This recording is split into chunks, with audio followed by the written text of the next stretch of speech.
Okay, you guys, I do want to apologize for my appearance. My daughter and I went on a run this morning. She's down for a nap, and we are super busy the rest of the week. So I wanted to go ahead and get this recorded and get it up.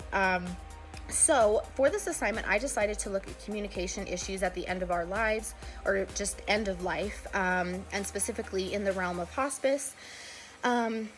The reason that I chose this article is because I have a personal connection with hospice. My dad was in hospice for the last 3 weeks of his life. Actually, 10 years ago next week, he passed away from cancer.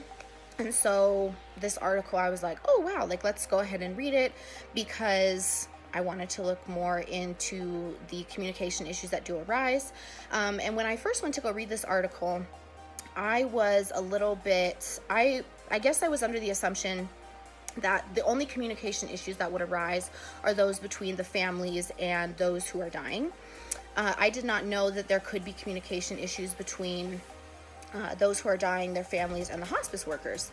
And I guess I should have known that, but yeah, death is not a fun subject. It's not a subject that a lot of us like to talk about, and so that can definitely be a problem that arises because if you have family members who are in denial, and you have the person who's dying who's like, this is my situation, I want to talk about it, because that will alleviate anxiety for them.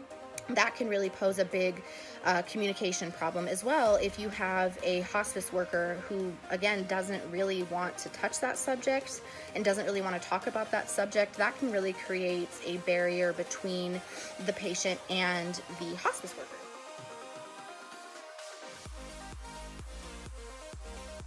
I found that the article really talks about death and communication in patients who are in hospice. And it looks deeper into the possible communication issues that really can arise between those who are dying and their family members, as well as the hospice workers.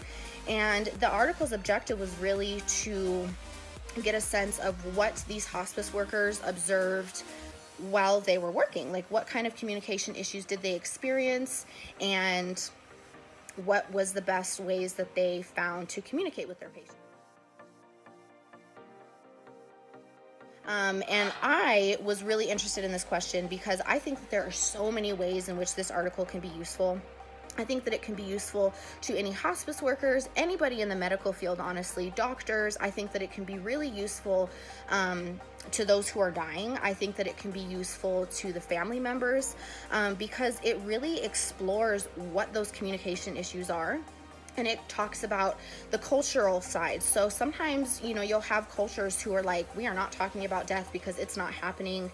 And you'll have people who are in those cultures that are like, man, but I really do want to talk about this, but they might feel embarrassed because it's part of their cultural beliefs that they just don't talk about death.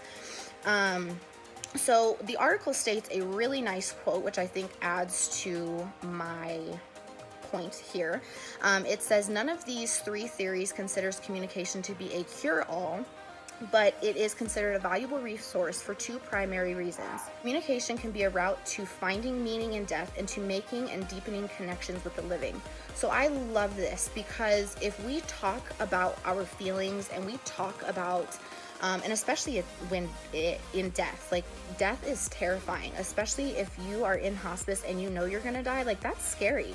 But I feel like if we communicate those feelings, I really feel like the article says, we can find meaning and we can say, okay, I am dying because it's my time. I'm dying because I'm not going to suffer anymore. So there's really a lot of beautiful ways I feel like that we can shift our perspective when it comes to death. And I feel like this article does a really good job of shedding light on those different ways in which we can shift our perspective. And just another personal connection, a personal example that I wanted to give regarding what this article adds is I remember I walked into my dad's hospice room and he was wearing a purple bracelet.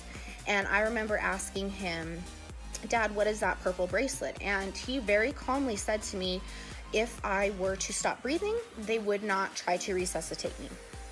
And I remember being like, oh my gosh, maybe I shouldn't have asked that question. And he said, no, there's no problem asking questions. I want to have an open line of communication, and I want you guys to know as much or as little as you want to know, because this is a process that I'm going through and that you guys are going through with me, and I don't want you guys to feel like you are being left in the dark. And I think that this article does a fantastic job at looking at these communication issues that can arise at the end of life, and I think that it is extremely useful for honestly anybody. I think anybody should really read this article because it does a fantastic job at looking at those issues, as well as kind of shifting our perspective around death and how we can communicate better with those who are dying.